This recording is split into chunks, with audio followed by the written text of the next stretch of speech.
My dad raised his glass and said, "Your sister just closed on a gorgeous home.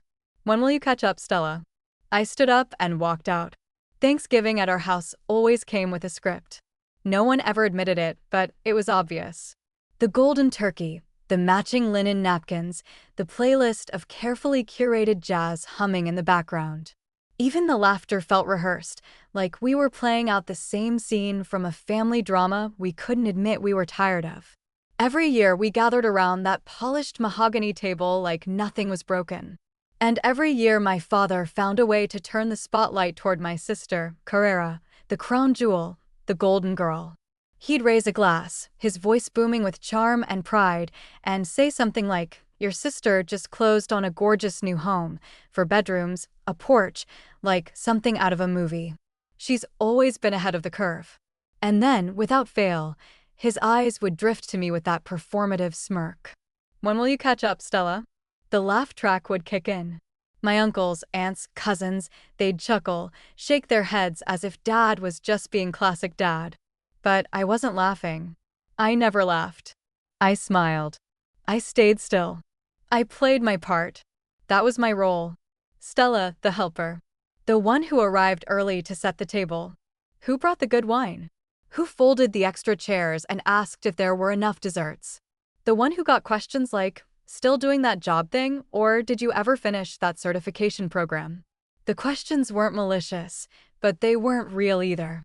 They were placeholders, small talk that politely skipped over my life. My real life. Kara, though, she got engagement toasts, job promotions, and Paris vacations. Sharp as a tack, Dad would say, proudly clinking his glass to hers, "Our little powerhouse," Mom would add. And Kara would blush just enough to seem humble, like she wasn't soaking it up like sunlight. I used to tell myself I didn't mind, that I was grounded, humble, that staying under the radar made me strong. But inside, I was crumbling quietly and visibly. Every laugh that followed those jokes carved another line into my spirit, another whisper that said, "You'll never be her." When I was 10, Kara got a trophy for perfect attendance. I had just won an art contest, a statewide one. But that night, Dad brought up her perfect attendance 3 times at dinner. No one asked about my painting. When I was 16, I passed my driving test on the first try. Kara failed hers twice. And still, I was the one Dad teased Stella only passed because the instructor was too bored to keep testing her. It became a pattern. Praise for her, ribbing for me, and somehow I let it become the truth. I'd sit in silence while Kara told stories about corporate wins and home renovations, waiting for someone, anyone, to ask me what I was building. No one did because I wasn't loud about it. Because I wasn't loud, they assumed I wasn't anything. But I wasn't invisible. I was exhausted. And this year, this Thanksgiving, I didn't come to play the same role. I didn't show up to take orders or nod politely when Dad spun another one of his perfect car stories.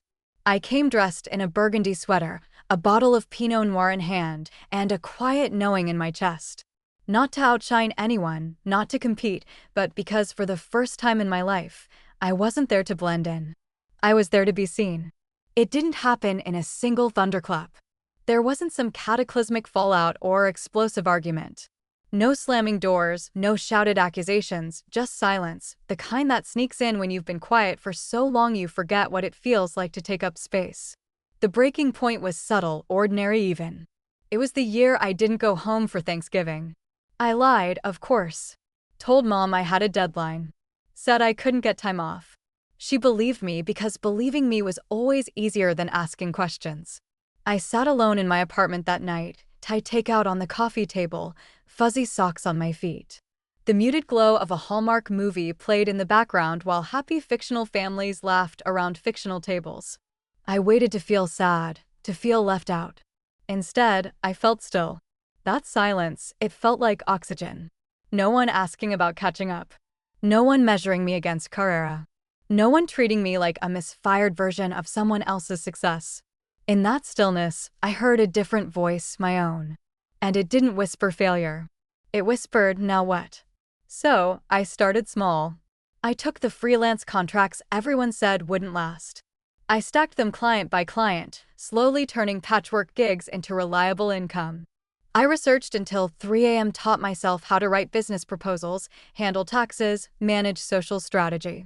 Within 6 months, I was earning more than I had in 2 years at my old job. By month 10, I moved out of my cramped walk-up. And just past the 1 year mark, I signed papers on a house.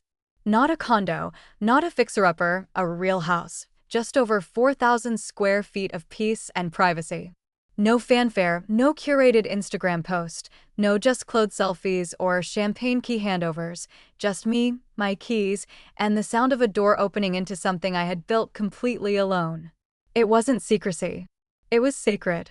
Every time I crossed a milestone, I wondered just a little what Dad would say if he knew.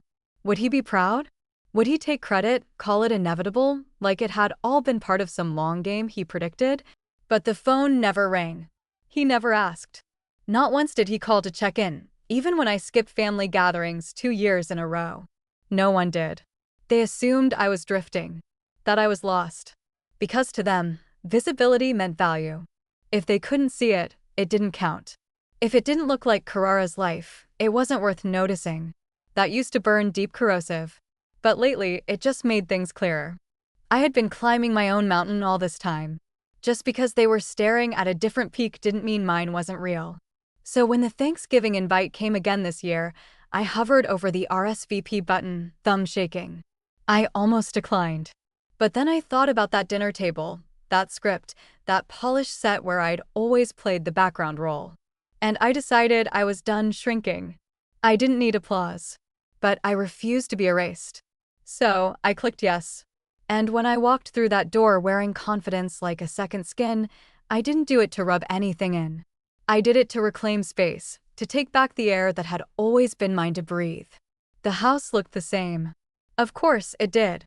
Mom's perfect table setting, Dad's carved turkey routine, the ambient jazz, the clink of silverware, Kara's laugh flowing like a well-rehearsed melody. But I was different. I walked in with a bottle of Pinot Noir and a steady heart. My cousin Abby caught my eye from across the room and gave me a warm smile. "You look amazing," she whispered as I slid into my seat at the far end of the table. I smiled back. I didn't need her to say more. I didn't need validation, but it felt good, like someone had finally noticed. Dinner unfolded in its usual rhythm.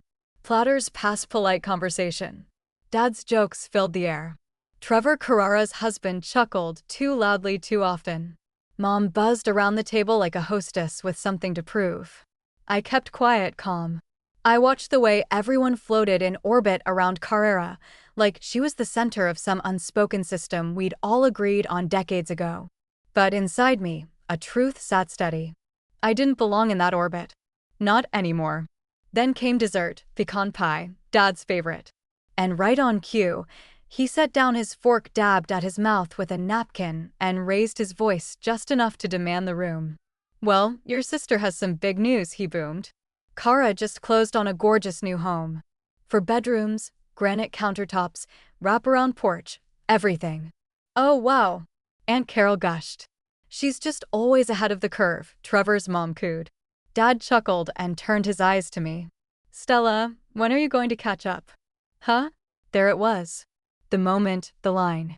Every head turned toward me. Some curious, some amused.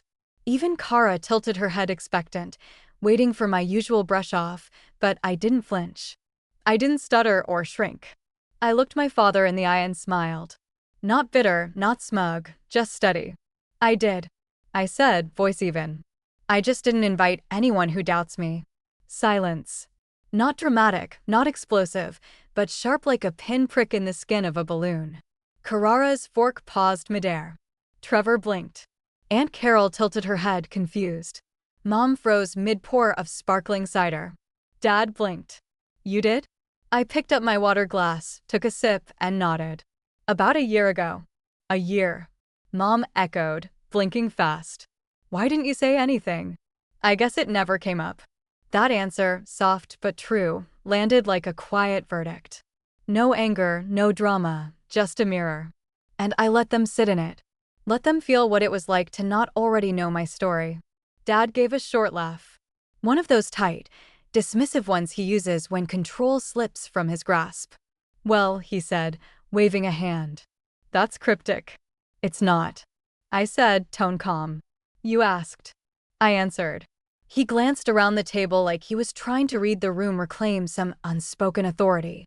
So what, you bought a house? He asked, voice dipped in doubt. I have, I replied. Paid in full, that did it. The air in the room shifted. It wasn't jealousy, not yet.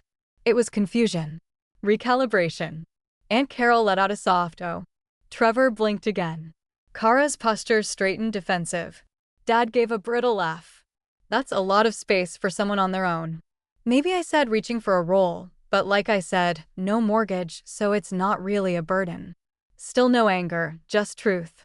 The silence wasn't awkward. It was adjusting, like the room was slowly catching up to a reality they hadn't even considered. And I let them. I didn't rush to soften it. Didn't pat it with self-deprecation. They had spent so long scripting who I was. Now they had to face the unscripted version.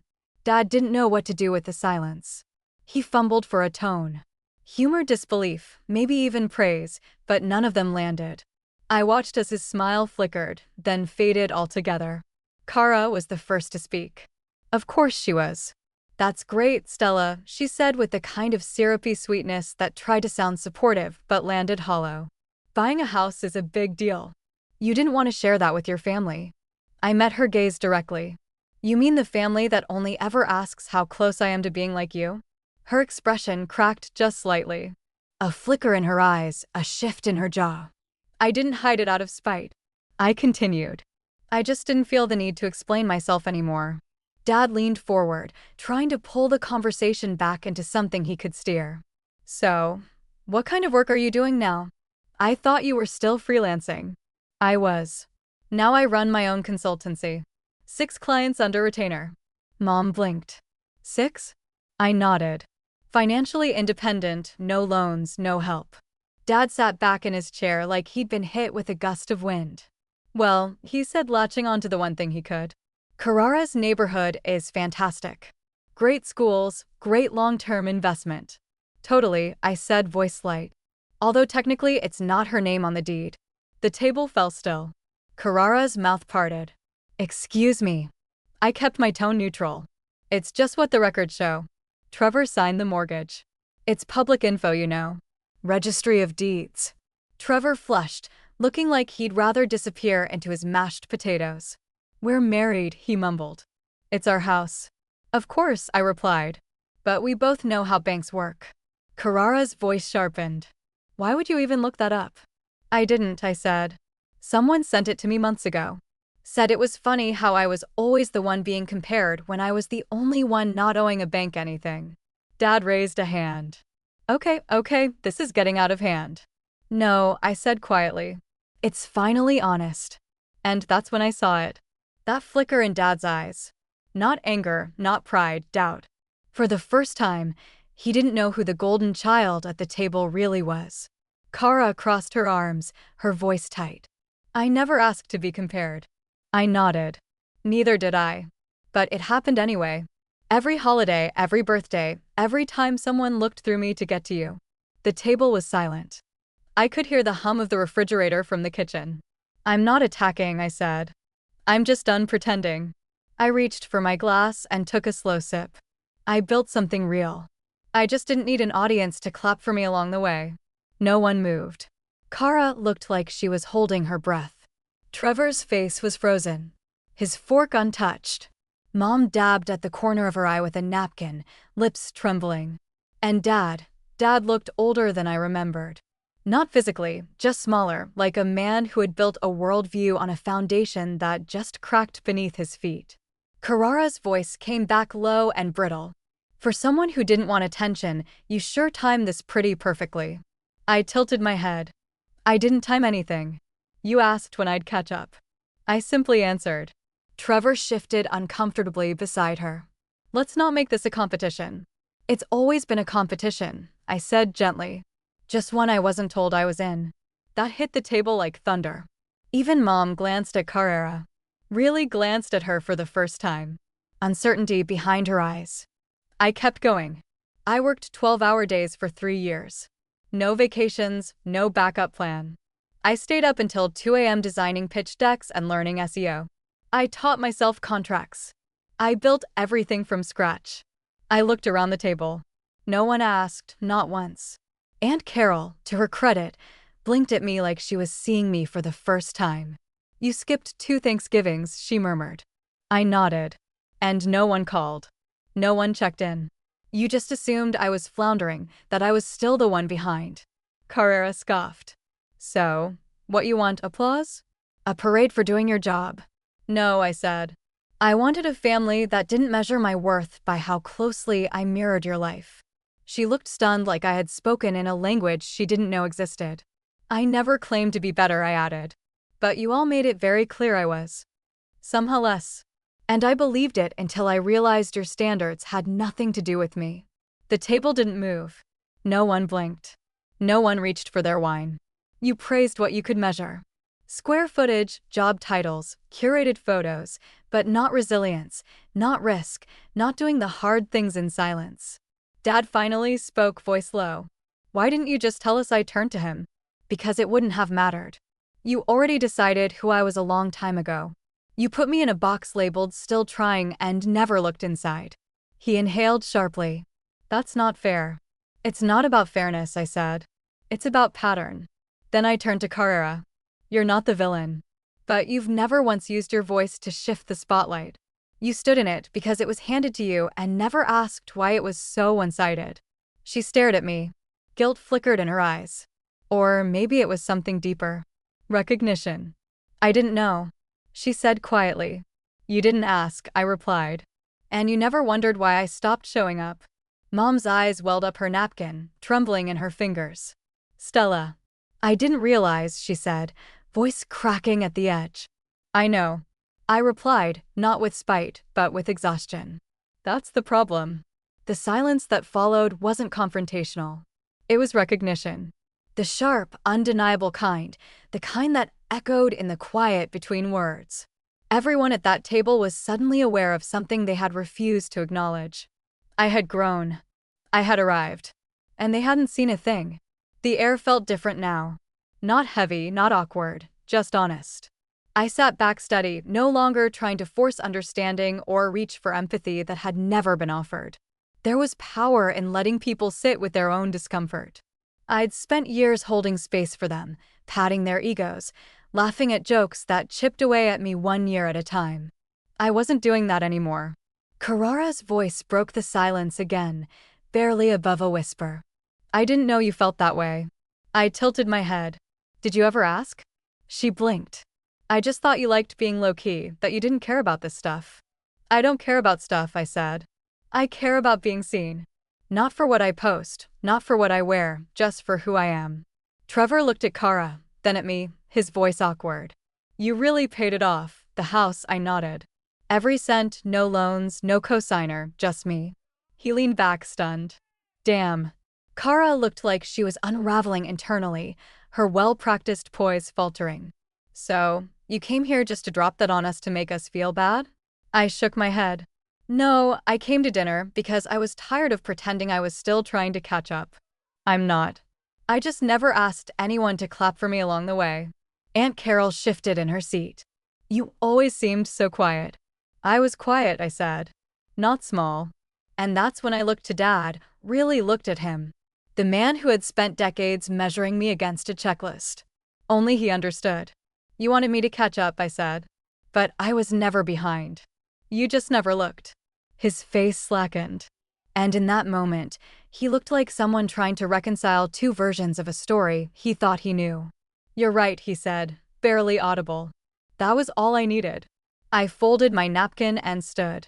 The movement was smooth, deliberate. My heart wasn't racing. I wasn't walking out of rage. I was walking out because the chapter had ended. Mom stood slightly. Stella, wait. I met her gaze with something softer than she expected. You always wanted me to come home, I said gently, but never once asked if I was okay. You just wanted updates you could brag about, not the truth of who I was becoming. Her mouth opened, but the words didn't come. I turned to Kara next. We don't have to be close. But it would have meant something if just once. You'd pulled me aside and asked how I was doing. Really doing. No filters, no followers, Just sister to sister. Her eyes shimmered. No defense left, just silence. Finally, I turned to Dad, the man whose approval I had once chased like oxygen. You built a world where success looked one way, where love had conditions. I didn't fit, so you didn't see me. He swallowed hard, his throat bobbing. Stella, I don't need an apology, I said. I just needed the truth to be heard. No one moved. No one begged me to stay. And for once, that felt like progress. I slipped on my coat, grabbed my purse. No tears, no outburst, just clarity. Peace. The door clicked open behind me. The cold air rushed in, stinging my skin in the most refreshing way. I paused at the threshold, turning just slightly. I was never the one who needed to catch up, I said one last time. And I walked out. Not one person called after me. Not a single attempt to stop me. And for the first time in years, that silence didn't feel like rejection. It felt like release. The walk to my car was slow and silent. Not dramatic, not triumphant, just still. I slid into the driver's seat, let the engine hum to life, and sat there with my hands on the steering wheel, watching my breath fog the window. I could still see the outline of the house in the rear view mirror. Warm lights, laughter, the clink of dishes. The show went on without me, and that was okay. For so many years, I thought leaving meant failure. That if I walked out, I was giving up. But as I sat there, engine purring beneath me, I realized something. I hadn't walked out to escape them. I had walked out because I had finally found myself, and I wasn't willing to leave her behind to keep playing a part in their script. Out here in the cold evening air, I wasn't the girl with the folding chairs. I wasn't the forgotten sister or the unfinished version of someone else's success. I was Stella, the woman who built her life quietly, completely, and without compromise. There was no applause, no spotlight. No, we were wrong. But I didn't need it anymore. I remembered something my grandfather once told me when I was 13, sitting on his porch while everyone else took family photos I wasn't invited to. He leaned over, handed me a mug of hot cocoa, and said, "You don't have to shine in their light. You just have to stop forgetting you have your own." That voice echoed in me now, strong, clear. I had spent so long trying to be understood. Now I just needed to be true. They could stay at that table passing by and pretending nothing cracked. But something had, not in anger, but in awareness. The way a mirror breaks when it finally reflects too much truth. And when they eventually sat down next year, maybe they'd notice the empty chair. Maybe they'd remember what was said, not because it was loud, but because it was real. Maybe Kara would finally wonder what it cost me to sit silently year after year. Or maybe she wouldn't. Either way, I was free. No more approving, no more shrinking, no more waiting to be seen in a house built to overlook me, because I wasn't behind. I had already arrived, and I wasn't going back. Have you ever been made to feel like the afterthought at your own family table? Like your quiet success didn't count because it didn't come with applause? Share your story in the comments, I'll be reading. And if this resonated with you, don't forget to like, subscribe, and stick around for more stories of resilience, truth, and quiet power. You're not behind. You're just not where they expected you to be. And that's your power.